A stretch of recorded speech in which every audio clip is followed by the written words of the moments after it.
Я приветствую вас, дорогие друзья, уважаемые гости и подписчики моего канала. Всем большое спасибо за то, что следите за новыми встречами с Василием Вакаровым. Он на связи прямо сейчас. Василий Дмитриевич, приветствую вас.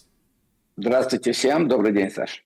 Василий Дмитриевич, прежде всего хочу начать и пригласить всех на телеграм-канал Вакарова. Да, это важно, поэтому переходите, интересуйтесь.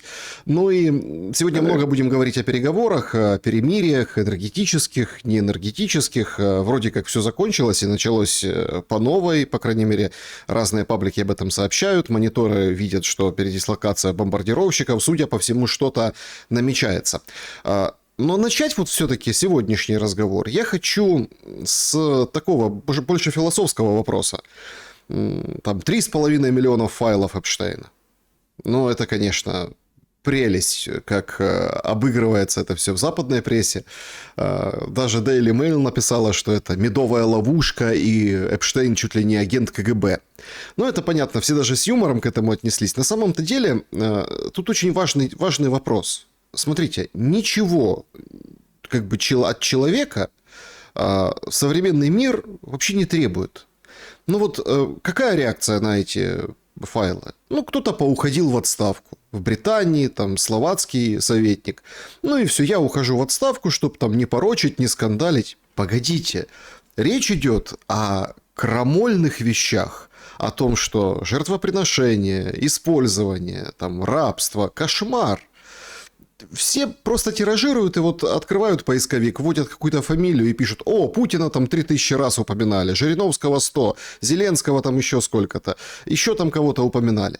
Понятное дело, упоминали, они труд, это тусовка ужасных людей, которые обсуждают все вокруг, понимаете?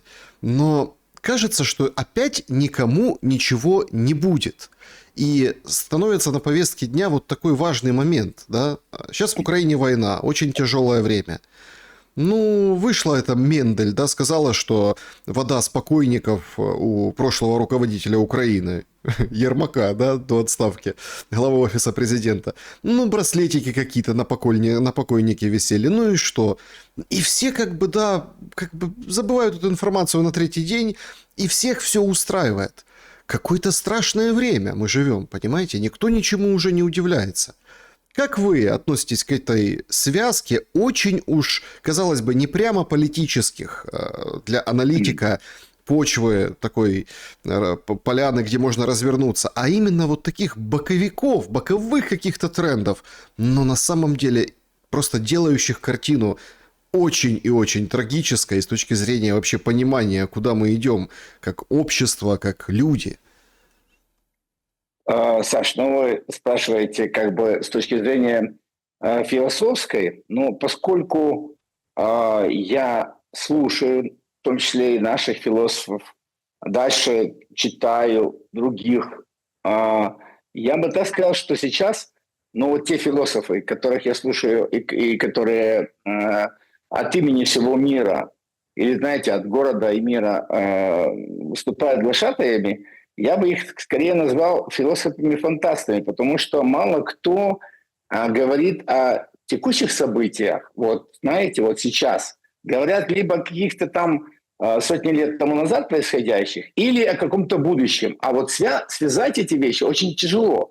И мало того, в конце концов, любой философ, или, скажем, многие те люди, которые называют себя философами, говорят четко: значит, Россия победит. Или наоборот, Россия во всем виновата. Или там Америка всех нагнет. Ну, вот какие-то такие вот выводы делаются совершенно не философские. Я попытаюсь свою точку зрения высказать. Знаете, когда-то, ну, было время в той жизни, я достаточно часто бывал в Соединенных Штатах Америки. Причем в разных городах, даже в селах, была работа, была занятость.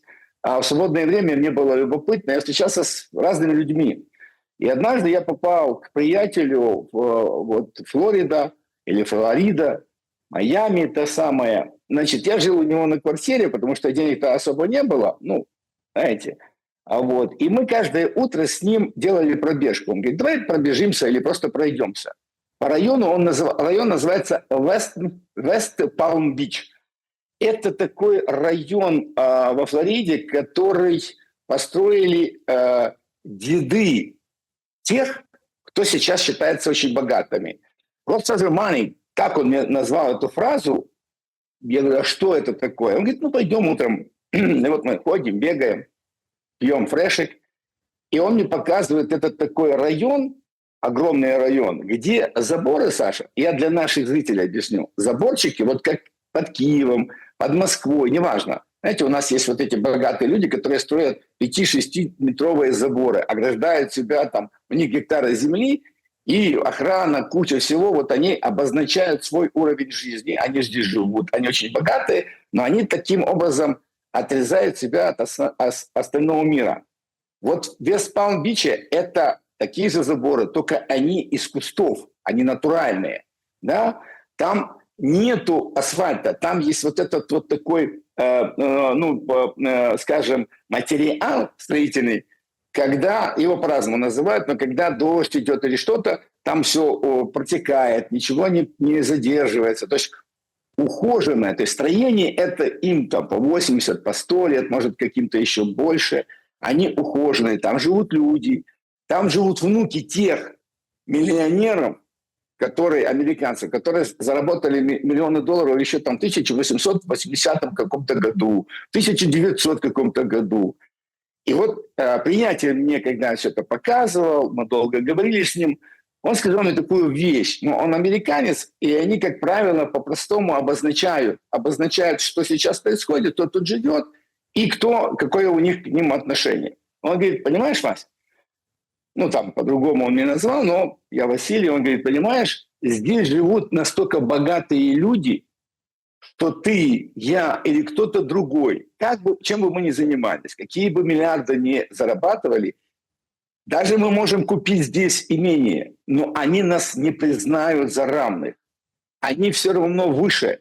То есть нету таких денег, чтобы заплатить кому-то или даже купить здесь поместье, чтобы стать равными с ними. Вот так он мне по-простому объяснит по-американски вот этих людей, которые живут за теми заборами. За этими заборами как раз-таки, почему я с этого начал? Вот эти люди, внуки, нынешние правители мира, они считают себя высшей кастой. Им все равно, кто президенты, кто президент США, кто руководитель России. Им абсолютно наплевать, на кто такой премьер-министр Британии. Они владеют миром.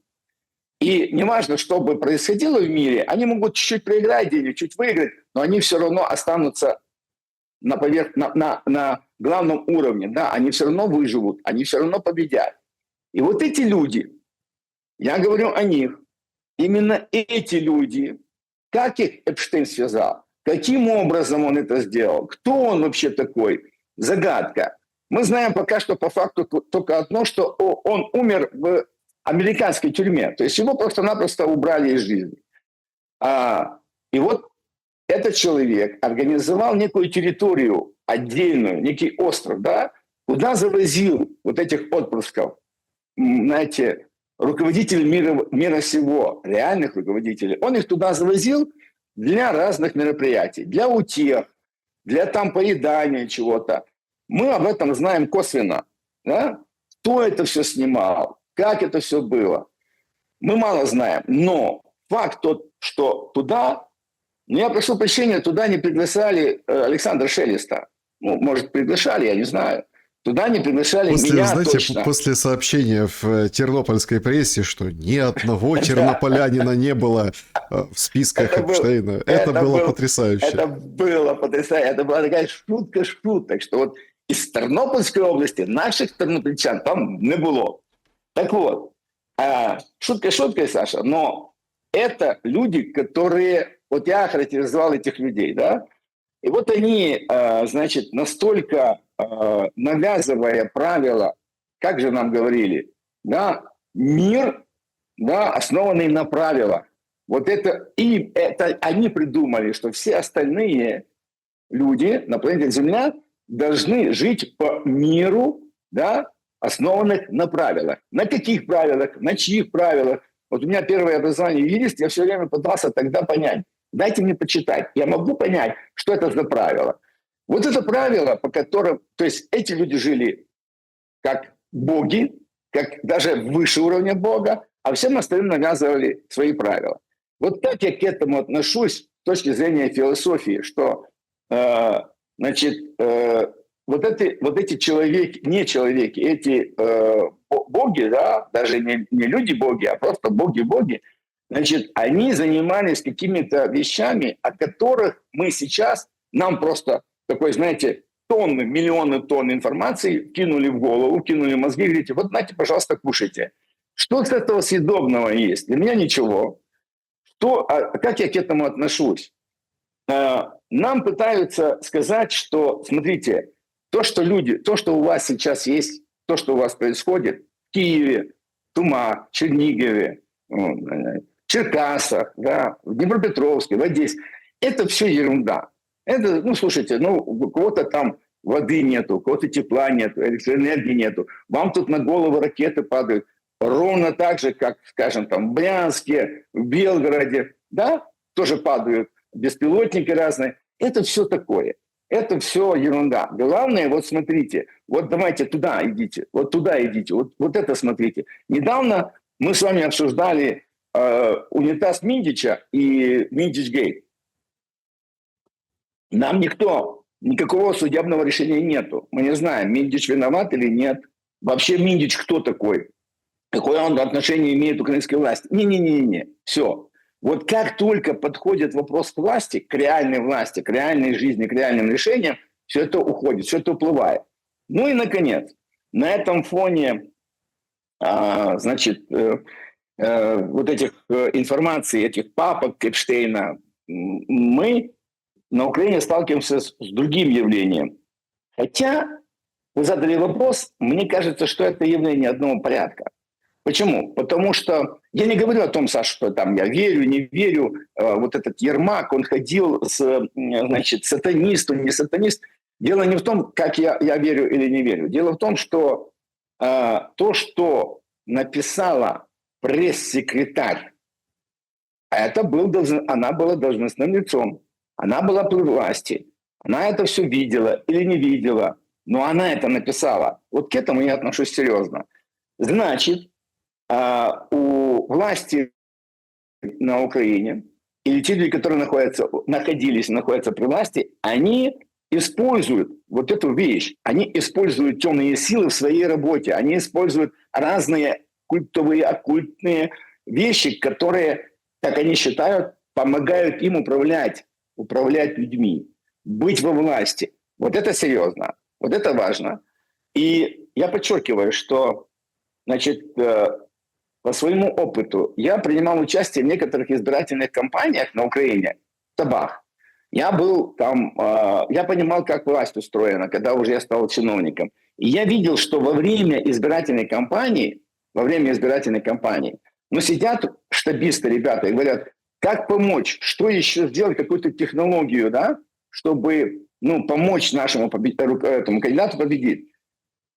Да, некоторые политики прибегали к чему на Украине? Они ходили в Киево-Печерскую лавру. Они просили монахов молиться на мощах вот этих, скажем, наших святых. А за них молились в храмах. Это я видел. Это я знаю. К этому прибегали, потому что просили божественные силы помочь им. Сами ходили в церкви, свечку ставили и так дальше. То есть, но это то, что это есть часть украинской культуры. Это то, что это не вера, это не религия. Но это часть культуры. Слушай, я прошу у Господа, помоги мне. Я молюсь или напрямую прошу. К этому я относился нормально. А вот то, что пишет Мендель, да, что там пьют какую-то кровь, там с телом покойника сказано, то есть еще какие-то силы. Послушайте, но наш с вами земляк, гений, я считаю, Булгаков, описывал эти все вещи. Он же описывал в «Мастере и Маргарите», он описывал, мы читали это, мы смотрели фильм или фильмы, потому что разные есть фильмы на эту тему.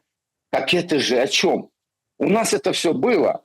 У нас было, я имею в виду, на территории, да, Советского Союза, Российской империи, на нашей территории с вами иногда появляется сатана.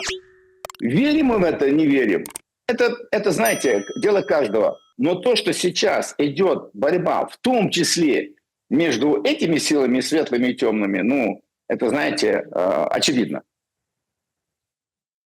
Смотрите, просто тут же какая история. Помните, появился на выходных, ну, кто-то достал из анналов, из старых ящиков газетку типа «Слуга народа» 2019 года, как Порошенко минусовал Зеленского.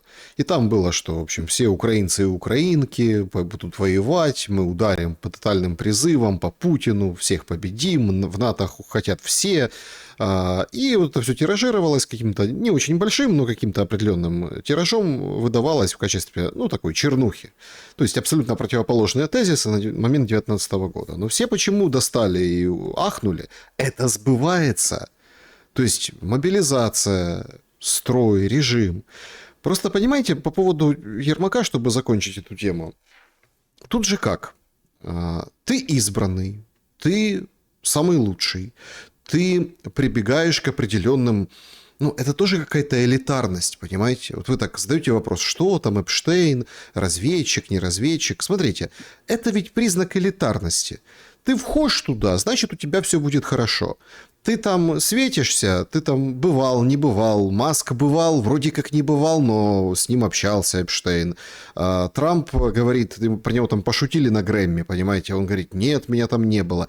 Неважно, был ты там или не был. Ты вхож в эти круги или не вхож. И точно так же и в Украине это работает. То есть ты вхож или не вхож. И это как бы такая инициация, посвящение. А вот браслетик надень, а вот там еще там водички попей, а вот там умойся чем-то, а вот тут еще как бы сходи куда-то. И вы понимаете, есть же другая чернуха, тяжелая чернуха, и от нее, наверное, вряд ли кто-то отмоется когда-то. Ну, что Зеленский наркоман, да? Ну, то есть, это же тоже враги, да. Это все распространяют, нехорошие люди. Да, и Зеленский себя там иногда странно ведет, там дает какую-то почву. Ну, вот, прям наркоман. А может, не наркоман? Может, это... Ну, вот есть же такие там обряды, например, там аюваски всякие, когда с помощью определенных веществ тебя выгоняют в какое-то состояние. Да, и ты вот в этом состоянии, у тебя просветление. Может, это не употребление в том виде, в котором мы говорили, а это, ну, как бы, открытие чакр и тяга к чему-то непознанному, понимаете? И получится, что, ой, а чернуха правда оказалась, но немножко другой мотив изначально. То есть, очень же, это же очень важно, то, что пишет Мендель, потому что она это пишет, а все же понимают, что Ермак и Зеленский, они были очень близки.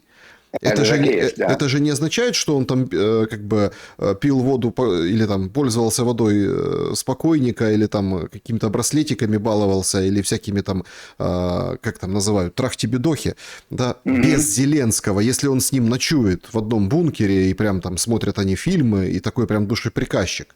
То есть вы заметили, как вот эта вся история, как типа Зеленского нет, Зеленского не касается. Проблема вот этого нашего вступления, сейчас поговорим на политические темы, но проблема в том, что мы, получается, не можем задать вопрос власти, понимаете? А кто власть? Кто нами правит? Очень важный вопрос, по сути, как говорится, да? Николай Васильевич Гоголь в своих бессмертных произведениях, которые, опять-таки, наш земляк, он их описывал, а потом фильмы снимались, спектакли я смотрел. Он же все это все бесовство,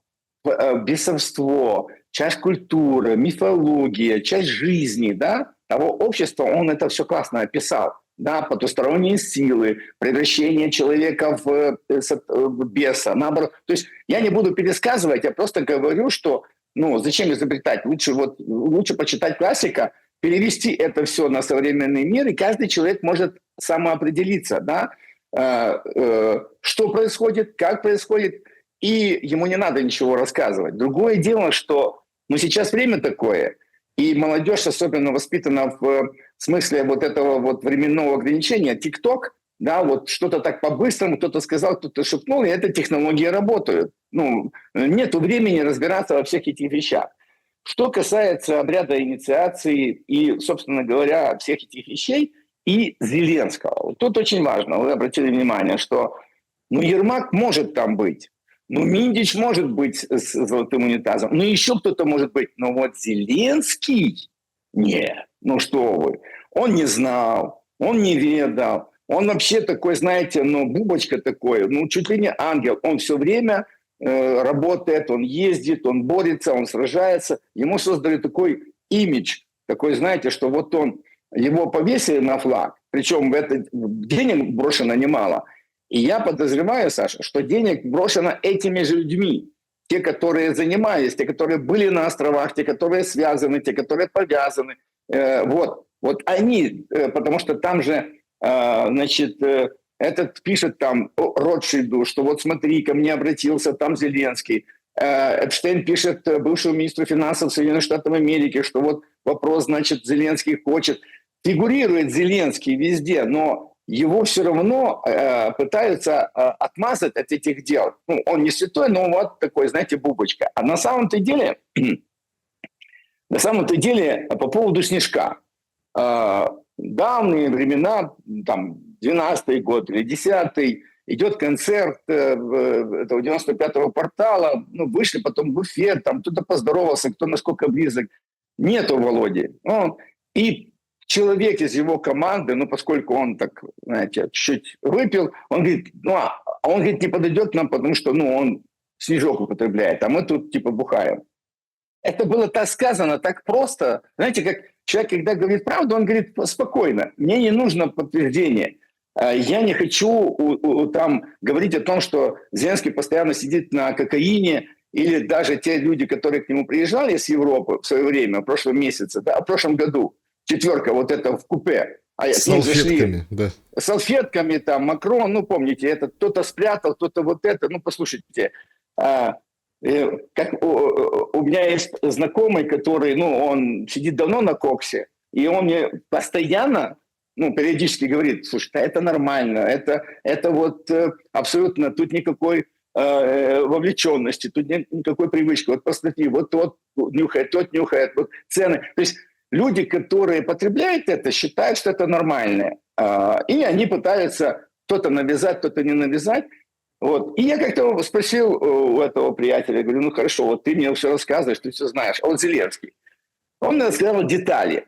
То есть после этого лично у меня вопросов нету к тому, что Зеленский нюхает или не нюхает. Да, он не героинщик, да, он покуривает марихуану, но кто сейчас на Украине не покуривает марихуану? Ну, уже только не ленивый, потому что она разрешена, пожалуйста, иди себе, значит, покуривай только тихонько, а можешь в аптеку пойти и купить легально. Причем легализацией занимались те же самые люди, которые в Соединенных Штатах Америки. Я напомню нашим зрителям, что в США, в Израиле есть, скажем, законом разрешено, но в Соединенных Штатах Америки не везде, в некоторых только штатах, на штатном уровне, на уровне штатов разрешено, значит, лечиться, значит, через марихуану. Господин Комаровский, доктор, который живет, не знаю, в Киеве или где, он в одном из разговоров, в одном из интервью он сказал, что я бы хотел, что когда будет конец моей жизни, получить нечто, чтобы расслабиться, чтобы мне не было больно. То есть вот вам, пожалуйста, кокаин, вот вам, пожалуйста, значит, трава. Другое дело, Саш, что то, что потребляют солдаты ВСУ на фронте, это далеко не трава, это далеко не качественный кокаин. Это совершенно другие виды всяких вот вещей, которыми люди пытаются, скажем, кто-то боль свою притупить, кто-то забыться. Они же скоро, часть из них уже, значит, находится в городах, а скоро это будут сотни тысяч людей. Но это проблема, о которой можем говорить отдельно. Касательно ответа на ваш вопрос по Зеленскому и по отмазке его от всего. Рано или поздно все эти вещи,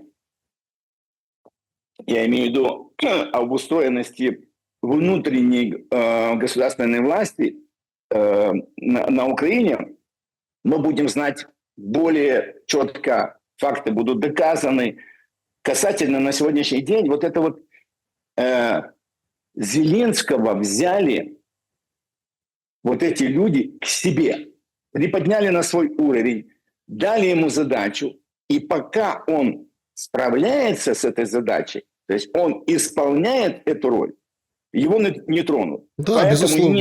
И вы знаете... Поэтому нету информации на Западе. Знаете, поэтому какой-то... Послушайте, Саш, у нас ярчайший пример. Ярчайший пример. Россияне подцепили Старлинки на дроны и делают очень опасные для украинской логистики вещи. То есть прям дронов много, и вот они лупят за 50 километров от фронта машины, плюс-минус военные, какие-то фуры, какие-то пикапы. То есть это же на самом деле это переворот военный. Переполошились все. Дошли аж до Илона Маска. Федоров, который говорит, мы будем убивать 50 тысяч в месяц. Сволочь. Он говорит, ну, это как бы цель, да, наша цель. Понятно, понятно. И он выходит на Маска, они с ним публично переписываются и приняли ряд мер. Ну, сначала, там, если скорость больше 90 километров в час, то типа не работает Starlink. Они вот такое приняли. Потом они приняли, скажем так, что все должны быть авторизованные аккаунты, то есть никаких левых аккаунтов. Но тогда понимаете, в чем вопрос? Просто никто не задает эти вопросы. Все смотрят, что ой, как хорошо Федоров и Маск поговорили. Но теряется же смысл этого Старлинка во многом. Starlink, как, ну, скажем так, опять, вот понимаете, маски свободы. Вот за маской свободы у нас есть остров Эпштейна. Да. За маской свободы у нас есть абсолютно крутой продукт, да, который там в мирных целях, если его использовать, это же здорово, понимаете? Конечно. Это анонимность, это невозможно подавить, заглушить, это прям, это ноу-хау. Но он это ноу-хау сам начинает приводить в какие-то нормы. Это как вот постоянно же украинцы и россияне друг на друга смотрят и говорят, да что вы там, это Россия, у вас там в России эти сим-карты по паспорту, а в Украине можно так купить. Вот вам, это прямая параллель, просто масштаб немножко меньше. И во благо, собственно, войны Илон Маск жертвует детищем, жертвует продуктом. Это очень важный момент с точки зрения философии, подхода к свободе, к новаторству и ко всему.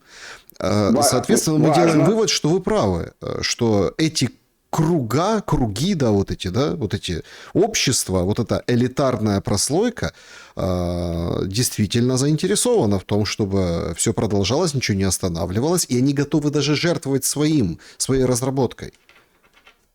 Маск и все, что за ним стоит, технология, которую было вложено огромное количество денег, что-то у него не получалось, это все долго шло. В конце концов получилось. И он разместил эти спутники. Технология же очень простая. Вы покупаете, причем вы как физическое лицо, потребитель, и как юридическое, покупаете вот эту штучку, которая переносится с собой, да, которая вам, значит, со спутника дается туда сигнал, и вы устанавливаете ее где-то, и вы получаете связь. Никаких... Зачем карточки, зачем вот это? Вы заплатили деньги, это свободный доступ к рынку, ну, рыночная экономика. Но когда россияне, ну, технологи, это ж поняли, где это работает, на какой территории, и они там же, на территории Украины, бывшей, нынешней, неважно, они закупили эту же технологию, эти же вещи и начали использовать. Как вы сказали, вы говорите, за 50 километров. А вот последние вещи, когда над Киевом летит Герань, она снимает разведчик на малой высоте, и ПВОшники украинские говорят, мы не знаем, что с этим делать. Когда над Львовом это делается, когда над Ровно. Да, поэтому Федоров, конечно, завопил, говорит, слушай, товарищ Маск, ты давай сделай что-то. На этом фоне был конфликт. Давайте о нем тоже минутку поговорим, ну, обозначимся. Министр иностранных дел Сикорский выступил в публичную дискуссию, спор с Маском. Как ты так? Илон Маск, ты вот эту вот свою технологию продаешь русским, а мы, поляки, же за это платим. Поэтому мы возмущены. Ну, послушайте, так это свободный мир, говорит Маск. Я же продаю это ВСУшникам. Суть вот в чем. Можно продать свою технологию, но ты же Бог. Ты же Бог. И ты говоришь, люди, пожалуйста, потребляйте. Что вы потребляете, люди? Как вы потребляете? Это не мое дело. Это не мое дело. Вы это во благо, вы убиваете, русские украинцы убивают, украинскую Русь, это не вопрос. Но убивайте дальше. Хотите технологию, значит, ну, вы, это свободный мир, это свободные технологии. Подождите. А вот то, что вы делаете на острове, это тоже можно всем делать? Нет, это нельзя делать. Это можно только нам, избранным, которые умные, которые просто суперменом, которые боги. Мы придумаем технологии для того, чтобы вы уничтожали друг друга. Вот вам весь свободный мир. Это подмена понятий. Саш, это подмена понятий. Убивайтесь. Нет. Мы себя защитили, а вы там, да вот хоть потравите газом. А лучше, если, как же подначивают. А вообще лучше киньте ядерную бомбу. Один на другого, третий. Давайте еще этот хаос, давайте сделаем хаос больше. Вернемся на Украину, Маска и Федорова. Илон Маск, как бог, он заявил на днях, что в штате Невада, по-моему, или в Техасе, он открывает производство, и где будет производить по миллиону роботов в месяц, да, которых потом будет отправлять на войну. Куда он их будет отправлять на войну? Федоров говорит, так это, слушай, Илон, дай нам, продай нам или дай нам на Украину. Мы это у себя тут. Украина – это же территория новых технологий военных. Резников был такой министр обороны на Украине. Он публично заявлял, что я хочу, чтобы вот есть территория Украины, давайте нам новые технологии. Вот, пожалуйста, давайте пробовать, апробировать. А дальше это же, ну, вы будете производить, вместе будем зарабатывать. Вот Федоров о чем говорит. Дай мне вот эти роботы новые, дай мне вот эти технологии, я их здесь, на поле боя, вместе с украинцами, вместе с миллионами или сотнями тысяч жертв этих украинцев, я их опробую. Дальше, смотри, ты сделаешь отчет. KPI же не просто вот убить 50 тысяч русских в месяц, использовать этих роботов, еще какие-то технологии. Это бизнес-план. Дальше, значит, вот эти Тиль, не только там Маск, там другие фамилии есть много людей, они предъявят это Конгрессу, они предъявят это Пентагону и скажут, смотрите, мы изобрели новые технологии в будущих войнах. Деньги, бюджетные деньги, деньги налогоплательщиков нам давайте. Не надо нам ракеты, это уже старье.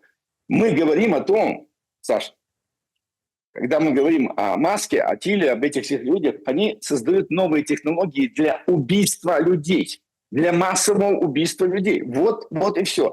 А деньги от тех же других людей, только американцев. Это мы называем это сатанизм, мы называем это связь с другими силами. Но это происходит у нас. При нашей жизни мы это видим, мы это знаем, мы это слышим. Но кто как к этому относится и кто какой информацией владеет, это, знаете, уже право каждого. Другое дело. А что с этим всем делать? Вот что с этим всем делать? Причем делать это в первую очередь в Киеве, делать это на Украине, делать это для украинцев. Вот какое будущее у простого человека, который проживает, неважно, там, на Печерске в Киеве, или на Троещине, или там на Молдаванке, ну, или даже во Львове. Вот какое у них будущее? Вот Федоров им говорит, какое будущее. Будущее – это то за новыми технологиями, где будут все убиты. Есть очень много ура-патриотов на Украине. Причем есть ура-патриотов образованных. Например, я смотрел интервью, читаю иногда, есть такой пекарь. Я очень редко хочу называть фамилии, потому что, знаете, но есть он такой. Он рассказывает о том, что цель для украинцев сейчас – воевать. Воевать против русских, убивать. Когда ему задают вопросы, или он себе задает вопросы о ресурсах, а есть ли на Украине ресурсы? Ну, человеческие ресурсы, логистические ресурсы, энергетические. Он отвечает, нам поможет Европа. А если не Европа, нам поможет американцы. То есть он подыгрывает, он пытается рассказать украинцам, что все равно перемога будет за нами, потому что за нами Запад. Какой Запад? Сколько у нас сырья, сколько у нас людей, вообще кто мы, где мы, что у нас чего осталось, его это не интересует. Главное вперед. И вот понимаете, вот Маск чинит такой ужас, Зеленский исполняет это на Украине, Федоров говорит, что будет дальше, Пекарь подгоняет это все дело, и единый марафон грузит украинцев, вот давайте идти этим строем. Бедным людям некогда задать вопрос. Некогда задать вопрос. Так вот эта женщина, которая замерзла на Подоле, да, было очень много информации о том, что 90-летняя киевлянка, которая пережила Холокост, она умерла недавно. 13 января, 14 января. И сначала появился материал о том, что она умерла, она замерзла. Ей было холодно, потому что нету тепла. Дальше врачи сказали, что нет, это значит, да, она констатировали смерть, но сказали, что это от сердечной недостаточности. Вот. Но я смотрю, местные паблики киевские начали писать, а сколько таких людей еще замерзло? А почему люди, электрики, слесари, сантехники, которые в Киеве брошены с разных регионов на ремонт квартир, они умирают от того, что они не доели, не доспали, просто изнемождение, понимаете? То есть что происходит вообще? Как что происходит, Василий Дмитриевич? Танцы? Танцы на Русановке, танцы да. на... И причем, знаете, тут как бы с одной стороны, ну там на Оболоне костры жгут, шашлыки жарят и радуются, гимны поют, понимаете? Да. Света нет, полный блэкаут, зажгли большой костер, скачут вокруг него и поют гимны. Причем как бы понятно, что там людям начинают прилетать в комментариях, они выходят и говорят, что у нас точно так же нет света, но мы тут что-то как-то пытаемся делать, как-то пытаемся жить. Они ничего плохого не делают. Опять, это важно. Они ничего не делают плохого. А что еще делать? Собираются вместе и как-то проводят время. Они же не каждый день это там сидят, понимаете? Нет, на фоне этого. Это вот собрались там в выходные, там потанцевать, дискотеки, все. Это все может быть. Это искривленное понимание того, что это катастрофа. И что никто этого не может делать. Делать могут. Но только эти люди, которые вот вместе собрались и танцуют на Русановке или на Киевском море или еще где-то, да. От них мы просто, люди, которые там занимаются аналитикой, политикой, мы понимаем, что вот эти люди должны, если эти люди скажут Зеленскому все, то Зеленский будет заканчивать. От этих людей зависит. Не от вот этой бабушки, которая подыхает в своей квартире, а этих людей. А эти люди отбиваются от комментариев, что, мол, что вы нас хейтите, да, и говорят, мы вот все равно что-то делаем для этой страны, налоги платим, и вообще мы такие. Так получается, что наконец-то у нас вот эти темные времена пролили свет на то, кто в Киеве общество, а кто, ну, скажем так, планктон. И вы знаете, вот вы так сказали, не могу сдержаться. Проблема в том, что нет света, нет воды, нет тепла. Проблемы жуткие с энергетикой. Достаточно там тяжелые моменты. Все увидели, как погасили Румыния, Молдова, да? А потом как-то так все удивились, подождите, так мы ж не продаем. Как? Мы что, продаем электроэнергию? А что это у них блэкаут, если у нас проблемы? Да? Мы же не продаем. Оказалось, продаем, понимаете? Оказалось, что да. То есть, эта авария вот в субботу, она вскрыла очень многие вещи. И, скорее всего, у простого человека, о котором вы вспомнили, Василий Дмитриевич, действительно не будет ни света, ни тепла, от парадокс. А роботы, гуманоиды, впервые применят на этой войне. Да, и применят их на территории Украины, и применят их, поверьте мне, еще сначала испытают на тех же украинцах, на тех же ВСУшниках, а дальше уже пойдет. Мы говорим о чудовищных вещах и пытаемся, ну, скажем, не то что достучаться. Я часто, в последнее время, знаете, там, у меня даже сосед вышел там по киевской квартире. Еще, то есть мы хотя бы уже спорим. Мы говорим, мы спорим. Он уже не говорит мне, что он меня ненавидит, не желает мне смерти.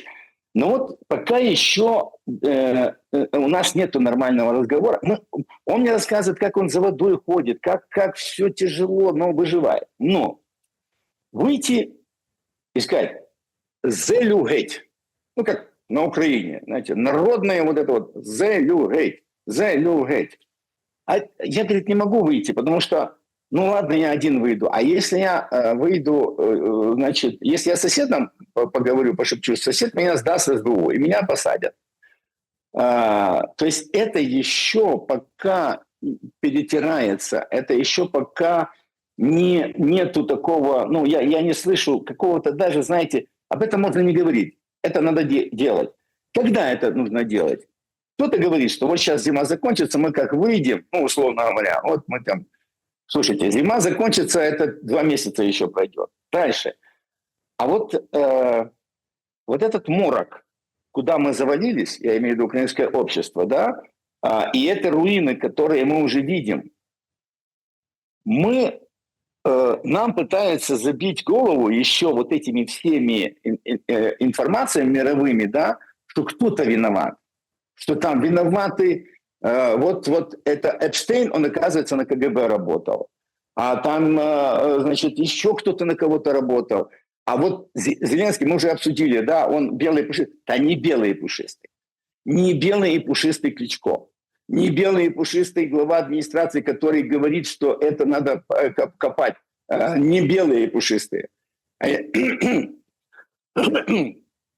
Киеве есть представители мировой власти. Они называются посольства. Посольство США, посольство Британии, посольство Канады. И вот это вот послиха канадская, да, которая рассказывает, что в Киеве все хорошо, она общается с людьми, и в Киеве мужественные люди, да, холодно. Вот, пожалуйста, выйдите к посольству Канады. Выйдите, плакатами, мирную акцию сделайте с видеоматериалами и скажите, вот мы люди, поговорите с нами. Пусть послица поговорит с вами. И видеоматериал отправьте знакомым в Канаду. Выйдите в посольство США. А в Канаде Притула, Василий Дмитриевич. Да, ну, хорошо, кроме, да, Притула, тоже еще тот сволочь. Ну, тут, слушайте, как нас обставили везде, как это все вот они грамотно сделали. Но тем не менее, Саш, я говорю о том, что камень, как это говорят, капля камень точит. Есть же такая пословица. Надо выходить людям. Люди, у них, вы поймите, что у людей нет выбора. Ну вот сколько говорить, что вот энергетика, русские виноваты, вот это. Пока не будут люди выходить по свойствам, пока не будут тянуть за ноги всех тех, кто приезжает. В Киев же приезжают почти каждый день какие-то гости, какие-то замминистры, министры обороны, которые встречаются с тем же Федором. А почему никто не говорит с людьми? Так, может, нужно людям прийти к ним на встречи? Может, простым киевлянам или непростым организоваться, сказать, у нас нет оружия, у нас нет баллончиков. Мы хотим вам рассказать ту реальность, ту правду, которая у нас есть. Выслушайте нас. И когда эти гости, эти туристы, которые приезжают на Украину с технологиями от дальнейшей войны, они будут бояться приезжать в Киев. Не бояться ракет, а бояться людей. Простых людей, которые будут за руки хватать, за ноги. Не приветствовать, как этого придурка Джонсона, который сказал, надо воевать. А выходить и сказать, ты что сюда пришел? На вокзале встречайте, иди отсюда, нам нужен мир. Пока этого не будет, еще раз говорю, пока этого не будет, ничего не изменится. Не поменяется ничего, никто не поможет. Вот реально никто не поможет. Василий Дмитриевич, сейчас благоприятный фон для переговоров? И что произошло? Почему, на ваш взгляд, как вы трактуете события, переговоры перенеслись на 3-е, 4-е, в общем, непонятно, будут, не будут, что будет. Жуткие вообще вещи происходят в стране, обстрелы, там тяжелейшая трагедия, ударили дроны по шахтерам. Да, трагедия. 16 Согласен. Человек погибло, то есть это... Соболезнования всем погибшим, семьям, и дай бог здоровья тех, кто еще в больнице. То есть вы видите, то есть это понятное дело, что это тяжелейшая ситуация, и она происходит. Переключилась Россия вместо энергетики на логистику, бьют по поездам, бьют по всяким логистическим маршрутам, о чем я говорил выше. Но мы же помним Пескова, он говорит, перемирие для благоприятного фона. Оцените, пожалуйста, сейчас фон и Что ж случилось? Да, вот сегодня 2 число, мы с вами беседуем, да, там Да, 3, завтра, да. послезавтра, к середине, к конце недели. Получается, что потребности нет, да, то есть встречаться оперативно. И почему не соблюли эти сроки? На Иран же никто не напал. А, да, фон, вы правильно сказали, очень четко. Смотрите, Саш, ну, во-первых, переговоры идут. Переговоры, смотрите, переговоры идут. Приехал Кирилл Дмитриев, значит, в Соединенные Штаты Америки пару дней тому назад, встретился с Уиткофом. Кстати, на встрече был Стив Бессент, министр финансов, Скотт Бессент, министр финансов Соединенных Штатов Америки. Отмечу, что это уже представитель правительства США. Это, понимаете, это человек, который и за деньги отвечает, но это человек, который продавил ту самую сделку на Украине с редкоземельными ресурсами. За нее отвечал именно Бессент. Так вот, Дмитрий с ними встретился. Уитков после этого сказал замечательное. Он там еще несколько фраз употребил. В общем, довольны американцы встречи с представителем Российской Федерации. Перед этим Трамп позвонил Путину, попросил его о услуге не бить по энергетике. Путин сказал, хорошо, значит, президенты США и России переговаривают, они в контактах, значит, контакты идут. Кто здесь слабое звено? Контакты не идут с Киевом, контакты не идут с Зеленским. Он говорит, мы еще не готовы, или мы готовы. Но дальше Зеленский выдавливает из себя 2 вещи. Первую вещь он сказал в интервью чешскому радио, да, которое было потом опубликовано, а вторую он там пост написал, или X, ну где-то он сказал о том, что смотрите, говорит Зеленский, вот то, что идут переговоры трехсторонние, там есть группы технические, это важно, но оно ничего не даст. Нужно, чтобы встретились лидеры.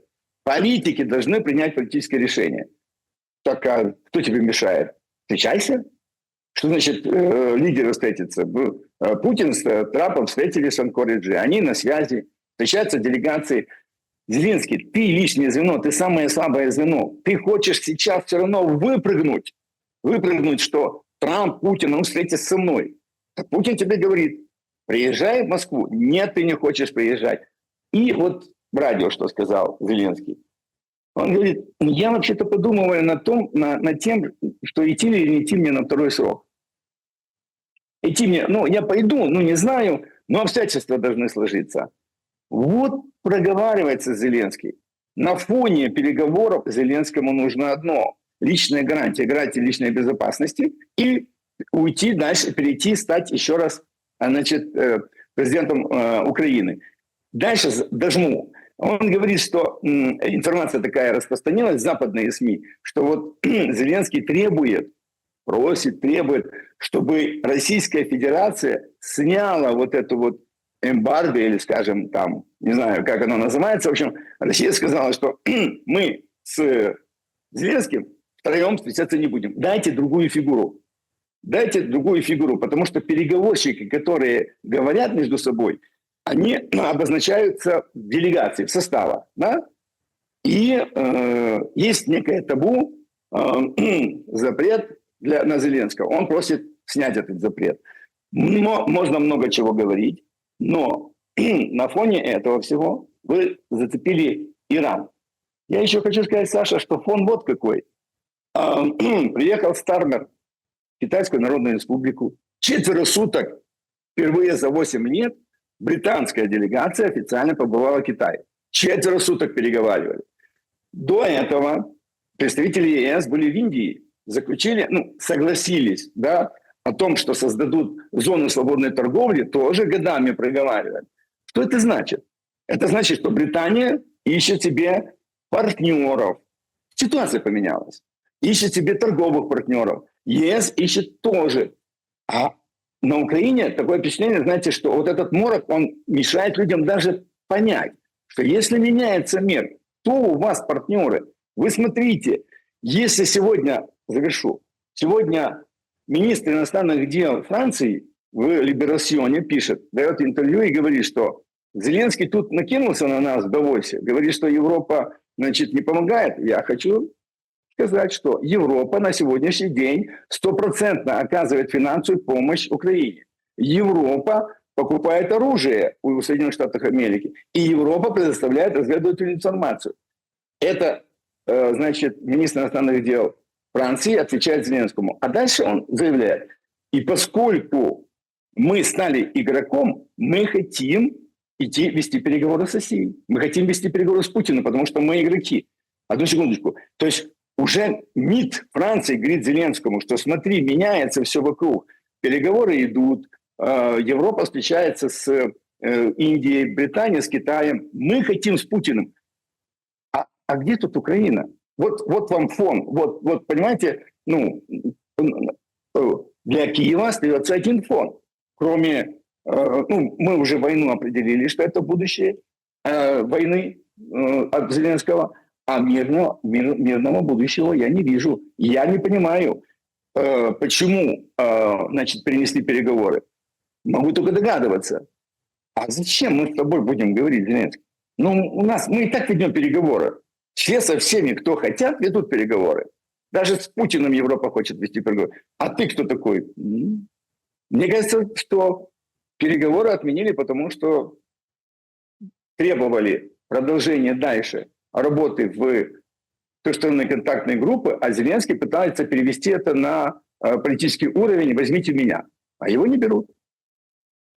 Василий Дмитриевич, вот мы так о людях и о переговорах, да, о перспективах урегулирования. Вообще, конечно, вопиющая история была на прошлой неделе, когда майдановец, бывший военный 59-летний, застрелил 4 сотрудников полиции, которые пришли его задерживать. Значит, речь идет о чем? О том, что местный депутат из Корсунь-Шевченковского района, у них с ним что-то произошло. Да? Что непонятно, но вроде как он покушался на его жизнь, и отправили группу захвата, чтобы этого военного, так сказать, задержать. В общем, тот убил 4, его самого тоже при задержании ликвидировали. И вроде как, все, да, что? Был эпизод и был, да, и все так ахают, говорят, что там, сколько еще таких эпизодов будет, да, вот эти, уже даже... в возрасте, да, уже это же, не мальчик, 59 лет. Конечно. Какие-то местные разборки, местная там братва, одни с другими, и вот так вот, вот такая жертва. Пал такой атошник, сколько таких атошников? Но сегодня военные собрались на митинг возле облгосадминистрации. Значит, они поддерживают этого активиста Майдана и военнослужащего, которого застрелили при задержании, требуют привлечь вот этого депутата и всех причастных к задержанию полицейских к ответственности. Они угрожают опять выходить на митинг, то есть там через день, условно, послезавтра. Ряд каких-то блогеров военных, в общем, поддерживают его, этого Русинова, то есть опубликовали публикации, там, посты. Значит, при этом они подтверждают, что это именно Русинов, да, поджигал автомобиль депутата местного совета, и поэтому к нему, собственно, полиция и наведалась. Глава нацполиции раньше немножко говорил, что нет, мол, боевой статус не является оправданием для совершения умышленных убийств, да еще и с такой жестокостью. Короче, идет такая очень... вот время уже это, похоже, этому пришло, понимаете? Очень важная, да, дилемма: по закону или не по закону. Если по закону, закон не работает, мы это все видим, на примерах там ТЦК, на примерах Миндичи вспоминали и других, да? Если по понятиям Майдана, мы видим, что застрелив этого Русинова, стреляет конкретно в наследие Майдана, когда делали, что хотели, бесчинствовали, раз, всем амнистия, все там герои, понимаете? Пожалуйста, сейчас за этого героя, даже после ликвидации, после эпизода, люди-то выходят. О чем говорит эта ситуация в контексте никак не завершающейся войны? Есть такое слово, оно редко употребляется, один раз в год о нем говорят. значит, слово называется «Конституция Украины». Один раз в год собираются чиновники и говорят, вот, с Днем Конституции. И все. Нету Конституции на Украине. Нету Конституции на Украине. Вот простой ответ, ну, такого, знаете, человека, который был чиновником, который работал и в администрации. Нету Конституции. Казалось бы, ну, а что такое? Нет, не что такое. С этого все началось. Когда, особенно уже, когда Зеленский пришел к власти, там мы знаем, что на Майдане Конституцию выкинули. Вот выкинули ее, взяли, Майдан взял и растоптал нафиг эту Конституцию Украины. Извините за слово. А как-то еще жили, что-то пытались жить при Порошенко. Пришел Зеленский, и орган, который трактовал то, что выкинули, Конституционный суд, он ему просто убрал. Судебная система не работает. А беспредел, вы говорите, понятие Майдана, это были еще цветочки понятия Майдана. Сейчас это другие понятия. Это понятие войны. Вот этот, Русинов, да, фамилия мужчина, с Черкасской области, он же не просто побратим, он воевал. Он ВСУшник, он воевал, то есть он такой военный. И то, что за него сейчас его побратимы подписались и выходят на акции протеста, они говорят, если с ним такое учинили, так и с нами завтра учинят. А мы-то сила. Мало того, мы пока предупреждаем, мы говорим, что привлечь этому к ответственности. Люди, да, может быть, психологически неустойчивы, но они понимают, что происходит. Они говорят, что если вы... Какой следующий шаг? Если вы не привлечете этого к закону, значит, мы займемся самоуправством. Вот вам. Вот это начало переворота, вооруженного переворота, учиненного военными, и чинят им военными. Пока локально. И пока это идет, вот факт перестрелки, я внимательно смотрел, изучал эту ситуацию в пабликах местных, сколько там... то есть я вынужден был влезть в эти отношения, кто, кому и как. Там действительно отношения древние между вот этим человеком, которого... Значит, сначала он убил полицейских, а потом его спецназ убил. И местным депутатам древние отношения. Скандалы. Но скандалы раньше... максимум, Саша, поножовщина, дал по морде. Он у тебя забрал женщину, дал ему, в общем, бытовые отношения, хорошо, административное наказание. Не дай бог, если ножом порнул, это что-то страшное. А сейчас есть автомат, есть гранатометы, есть оружие. Это убийство на убийство.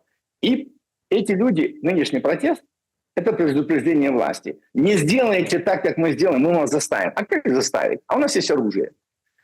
Помните, был такой момент, осенью прошлого года, по-моему, в Полтавской области, человек убил ТЦКшников, на заправке, потом его гоняли, в общем, его убили тоже.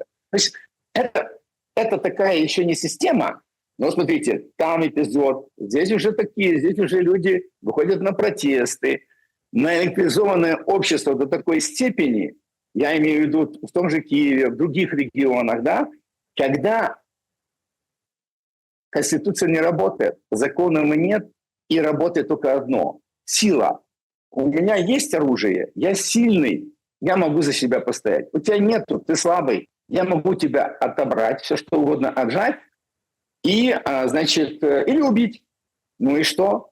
И вот этот вот момент, вы на нем очень правильно заострили. Это не произойдет просто так. Знаете, когда вы говорили, вот там мы обсуждали Эпштейна, вот эти дела, ушел там ушел бывший, по-моему, чиновник из Великобритании, да, за то, что он, через Эпштейна получал деньги от каких-то людей. Ушел вот этот в Словакии чиновник, уходит. Здесь не будет уйти. Здесь уже не Миндич. Время Миндича ушло. Здесь не коррупция. Я говорю об Украине сейчас. Миндич-гейт. И все это вчера. Это даже позавчера. Сегодня и завтра это вот разборки в Черкасской области. Это, у меня разборки, на меня полиция наехала. Я убил полицию, меня спецназ. Теперь вместо побратимы мои прошли к властям. Если нет, будут убивать. Это только такой, это эпизод. Саша, мы просто знаем, что это эпизод. о нем написали. А сколько таких эпизодов маленьких происходит на других где-то территориях, о которых мы не знаем, пока не знаем. Но мне кажется, что если... Это самое страшное, потому что на фоне процесса переговорного, на фоне процессов энергетического кризиса или перемирия, вот это будущее. Завтра, к примеру, наступит мир или перемирие, давайте назовем, что будет происходить на улицах Черкас, Чернигова, Киева? Что будет происходить? Вот люди вернутся с фронта и начнут выяснять, кто у кого жену увел, кто кому что-то сказал 5 лет тому назад. Скандалы. Скандалы перерастут в выяснение отношений через оружие. И если полиция сейчас, национальная полиция и служба безопасности не видит этого, не понимает этого, послушайте, послы, которые есть европейских стран, Соединенных Штатов Америки, чиновники, которые приезжают в Киев, они что, тоже этого не видят? Они что, не понимают, что это, если начнется на Украине, вот эти разборки в поствоенной Украине, это завтра может переметнуться к ним. И тогда будет такой большой привет Европе, да? Привет Европе, когда придут вот эти люди с оружием в руках и скажут, а чего вы нам не помогли, а почему вы нам не поставили оружие и так дальше. Я не хочу здесь, знаете, кричать, предупреждать или нагнетать. Боже упаси. Я просто хочу сказать, что и власти на Украине, и особенно власти, которые в Европе, они либо увидят это и сделают разворот, политический разворот. Не в помощи Украине войны нужна, не деньги на войну Украине нужна. Украине нужен мир сейчас. И дальше деньги потратить в первую очередь, на лечение этих людей, на оказание им психологической помощи, потому что сотни тысяч людей придут, что с ними делать? Их надо лечить, их надо возвращать к нормальной жизни. И, конечно, надо давать людям работу, чтобы они восстанавливали Украину. А не эти флаги, а давайте кто флаг поднял опять? Этот премьер-министр недавно новый в Нидерландах избрали этого... избрали премьер-министром Голландии, что он говорит? Он живет с бисексуалом-хоккеистом. И он говорит, мы должны поддерживать Украину. Люди добрые. Куда мы идем? Прошу прощения за эмоции. Василий Дмитриевич, смотрите, это опять-таки еще один аргумент, да, еще один камешек на весы, что войну надо заканчивать сейчас. Конечно. Но многие говорят, что ничего сейчас не закончится. Мы тут даже с вами роботов обсуждаем, которые Илон Маск склепает. Он Теслу перестает выпускать новые модели и будет роботов выпускать. И вполне себе испытают их в боевых условиях на фронтах Украины, а что не? Такой замечательный полигон. Да, полигон. Тогда подождите, а что тогда ждет украинцев, если не сейчас закончить войну? Ведь у нас же как фазы, да? Это тоже никто не отменял. Ага, зимой воюется плохо, тем более морозы крепкие стоят. Да. Там дальше что? Распутиться. Тоже вроде как сложно, тяжело, хотя основные такие болевые точки, мы помним, Бахмут и так далее, тоже брались в распутицу, но тем не менее тоже тяжело воюется. А потом же, например, по весне аргумент, а что останавливаться? Там весенне-летняя кампания, уже можно спокойно воевать, то есть и дальше. Получается, эта цикличность не в плане того, когда закончить, а сколько продолжать. Эту цикличность нам навязали. Эту цикличность навязали украинцам. Я уже назвал. Зеленский, его окружение, единый телемарафон. Люди, подонки, которые за $100-200 получили, бронь от фронта и ходят на телевидении, вещают о том, что надо все это продолжать. Это четко определено, да? По крайней мере, мне понятно, я думаю, и многим другим людям, откуда это идет и как это ветер дует, да? И они будут это делать. Пока что они будут делать. В плане будущего реального, которое Зеленский заявил, изберите меня очередной раз. Кстати, в этом же радио, я на секундочку отстранюсь, потому что в этом же интервью Зеленский сказал, что журналист так, молодец, спросил у него, говорит, слушайте, Владимир Александрович, вот тут в Чехии живут очень много украинцев, молодых. Что вы бы хотели им передать, какой привет? И Зеленский говорит, знаете, это молодежь, которая вот, она плохо себя ведет, они убежали от войны. Я их приглашаю, пусть они возвращаются на Украину, потому что там их, значит, земляков мучают на фронте. Значит, их надо, а этих, которые им тяжело на фронте, значит, надо отпустить в отпуск, а заменить их свежим. То есть Зеленский вот таким хитрецом говорит, идите сюда, приезжайте из Европы, выгоняйте всех украинцев из Европы, пусть они идут на войну. Ну человек больной, понимаете, он реально, он просто сатанист, он наркоман, он больной, и он желает одного, он желает просто убить всех украинцев. Это слепой только не увидит этого. Какое будущее людей или что людям делать, потому что, ситуация аховая. Я уже начал говорить о том, что о том, что раскручивается тема вечной войны. Смотрите, Саша, действительно, многие военные эксперты на Западе, на Украине, в России говорят о том, что январь месяц, подводят итоги военной кампании за январь, и многие говорят, там публично, не публично, официально, но тем не менее все сводится к тому, что боевые действия на линии боевого соприкосновения, если мы говорим, да, по большому счету, они приостановились. Только есть несколько, городов, несколько пунктов, в основном в городах идут бои, потому что там можно использовать дома, можно использовать прикрытие, а все остальное это снег, это зима, это морозы. И как ты будешь передвигаться, как если везде беспилотники? Поэтому действительно, условно говоря, многие военные эксперты говорят о том, что приутих, это не значит, что война закончилась. Это просто вот январь месяц, да, февраль месяц будет. Но насчет марта-апреля, когда везде растает, ничего подобного. Будут готовиться с обеих сторон мотоциклы, мопеды, всякие технологические вещи будут готовиться, и война будет войной. Вопрос вот в чем. Здесь очень важно для простых людей понять. Никто от Украины не требует капитуляции. Люди, не верьте Зеленскому, не верьте Игнатову, не верьте Федорову, что вот Украину хотят поставить на колени. Никто не хочет Украину поставить на колени. Вот хотят Украину капитулировать. Никто не хочет капитулировать. Я вам страшную тайну скажу. Даже Путин, ни разу я не слышал, что ему сказал, Украина должна капитулировать. Нет, Трамп не хочет капитуляции. Почему? Потому что почему идут сложнейшие переговоры, и там в пунктах написано, я просто хочу вернуть нас всех. В 22 год Стамбул. Там было черным по белому написано все. Что, как и куда. И вот это гарантии безопасности, с которой сейчас носятся и врут нам всем.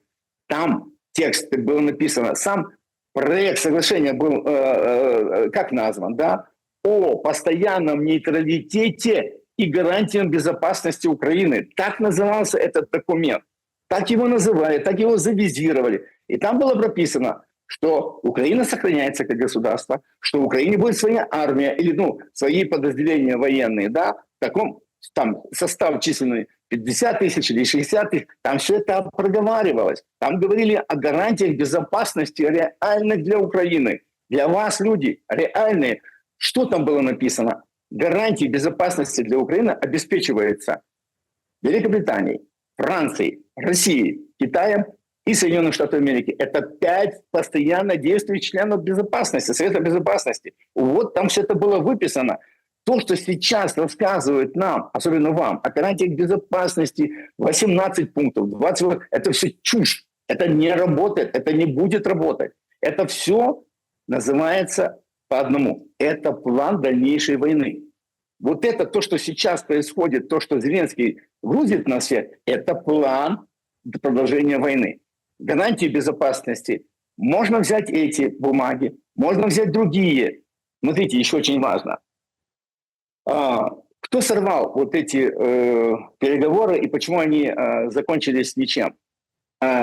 Виктория Нуланд через 2 года в интервью Езыгорю, есть такой, значит, русский журналист в России, называют его иноагентом, он спросил у Виктории Нуланд вот об этих событиях 22 года. И она ему говорит, что мы, когда Россия и Украина, делегации, значит, завизировали это соглашение, дали нам, мы начали читать, и мы поняли, что не-не-не-не, мы не согласны. Соединенные Штаты Америки не согласны, Британия не согласна, а Борис Джонсон просто выполнил волю, что США и Британия против, поэтому война продолжилась. Сейчас Соединенные Штаты Америки ведут переговоры. Трамп сказал, я хочу убрать США из-под прицела. Значит, США готовы дать гарантию. Россия думает, что готова дать гарантию. Китай, я уверен, что если США и Россия дают гарантии, Китай говорит, да, гарантии. Остаются две страны из Совета Безопасности. Это Франция и Великобритания. Как вы думаете, вот француз, министр иностранных дел, говорит, да, я уже называл его, что мы финансируем Украину, и мы готовы говорить с Путиным. Они потихонечку приходят к мнению, что, наверное, надо заканчиваться. Остается одна страна в мире, которая говорит, нет, это Великобритания. А кто служит Великобритании? Что, значит, вы, люди, которые живут в Киеве? Нет. Служит им один человек, Зеленский. Вот как бы я подытожил, вот вы говорите, что я бы сказал людям, и вот наше сьогодення, да, есть четко определены страны, руководители, лидеры, кто дает гарантии Украине, готов их подтвердить, кто уже раньше не давал, сейчас готов дать, а кто против. Вот вам такая картина маслом, как говорил. Да, картина маслом. Василий Вакаров был моим собеседником сегодня. Василий Дмитриевич, спасибо за время и мысли. Друзья, благодарю, что посмотрели это видео. Напишите, что думаете в комментариях. Берегите себя и друг друга. Добра и света. Увидимся. Спасибо большое всем. Будьте здоровы.